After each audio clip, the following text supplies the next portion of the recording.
this is how Terra Luna should have done it. What's happening, everyone? Hopefully you're all doing fantastic today. Tether will provide transparency on its USDT reserves with a full audit with a top 12 firm. Now, a lot of people have been saying Tether is not backed by anything. It's backed like zero and it's going to crash. But Tether doubled down and they're going to go hard at it. If you guys want more content like this, I'll keep you guys updated with more news. But Tether and Terra Luna, let's talk about the differences. Terra, which was backed by a token, an algorithmic stablecoin. And Tether, which is saying that it's backed by one of the top tokens, not tokens even, with lots of papers and other things, which we're going to be looking into. They basically said, okay, you're going to make fun of us that we aren't backed. We're going to be providing you with something huge. And this could be really good for a crypto community. I think a lot of people see this as a good news, and I definitely think so too. Tether will provide a transparency on its USDT reserves with a full audit with a top 12 firm.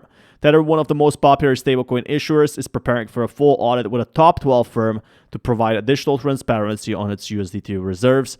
Chief Technology Officer Paolo Arduino made this statement in one of the recent interviews with Euromoney. Last month proved extremely unstable for stablecoins due to the collapse of the Terra and USD. Tether was struck lightly due to the cascading effect and dropped to 95 cents on some exchanges.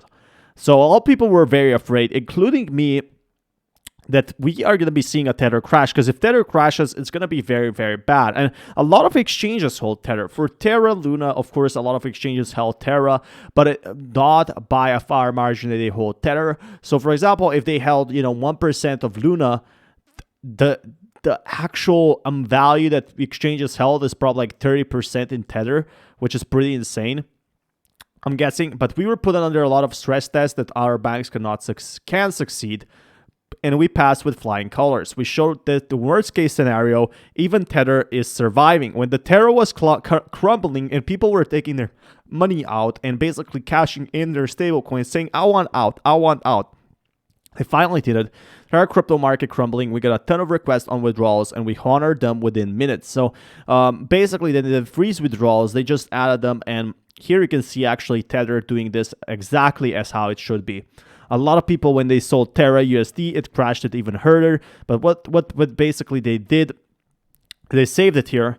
Arduino claims that the Tether peg was practically not broken, and it was practically never depegged, as this Tether redeemed 10% of its assets in 48 hours, and without the blink of an eye, we could have done much more than that. In total, the 10 days, it was around 11 billion or 13% of our assets, and still no problem. So, lots and lots was leaving, as Arduino states that the digital asset account for only a tiny part of Tether's reserves.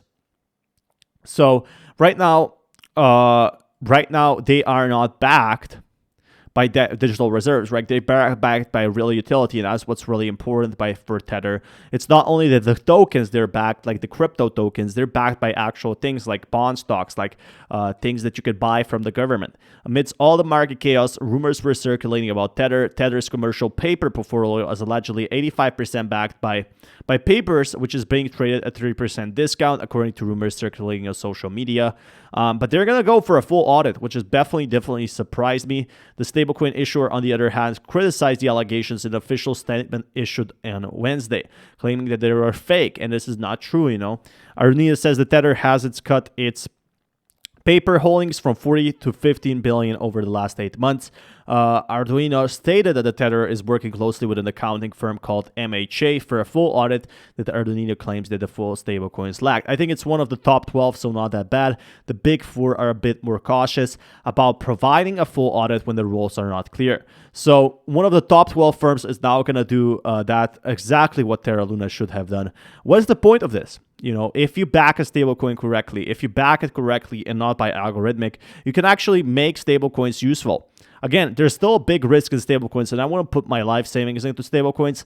But Arduino said to Euromoney that Terra's collapse would eventually lay a regulatory structure for stablecoins, and that's what's really important. While not good things happen with Terra, something is for sure. They kind of started regulating stablecoins now a bit more, and Korea really doubled down on investigating Terra, which we're going to be seeing what that happens. But also what Terra did is make lots and lots of actual regulation to go through, and researches and domino effects of companies failing. So we're going to be seeing what happens with this market. Terra definitely started the bear winter, and how is it going to end? It's all up to us, right?